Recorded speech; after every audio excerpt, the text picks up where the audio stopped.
एक बार एक व्यक्ति बिना बताए काम पर नहीं गया तो उसके मालिक ने सोचा इसकी सैलरी बढ़ा दी जाए तो यह बिना बताए छुट्टी नहीं करेगा और काम भी लगन से करेगा। और फिर उसे बिना बताए उसकी सैलरी बढ़ा दी गई। अगली बार जब उसे सैलरी ज्यादा मिली तो वह कुछ नहीं बोला और उसने चुपचाप वो पैसे रख लिए।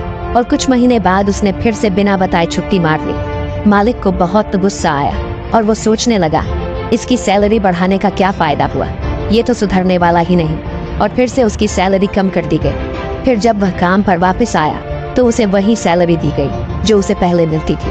वह व्यक्ति चुपचाप रहा और इस बार भी कुछ नहीं बोला। मालिक को बड़ा आश्चर्य हुआ और उसने पूछा कि जब मैंने तुम्हारी एब्सेंट के बाद तुम्हारी सैलरी बढ़ा कर दी तब तुम कुछ नहीं बोले, और आज मैंने तुम्हारे फिर से छुट्टी लेने पर तुम्हारी सैलरी कम करके दी, फिर भी तुम शांत हो, इसकी क्या वजह है? उस व्यक्ति ने जवाब दिया, जब मैंने पहले छुट्टी करी थी तब मेरे घर एक बच्चा पैदा हुआ था और आपने मेरी सैलरी बढ़ा कर दी तो मैं समझा कि ऊपर वाले ने बच्चे की बेहतर परवरिश का हिस्सा भेज दिया है। और जब मैंने दूसरी बार छुट्टी ली तो मेरी माँ का निधन हो गया था। उसके बाद आपने मेरी सैलरी कम कर दी तो मैंने मान लिया कि मेरी माँ अपने हिस्से का अपने साथ लेकर चली गई। अब मैं उस पैसे की भला चिंता क्यों करूं जिसका हिसाब भगवान ने खुद कर रखा है।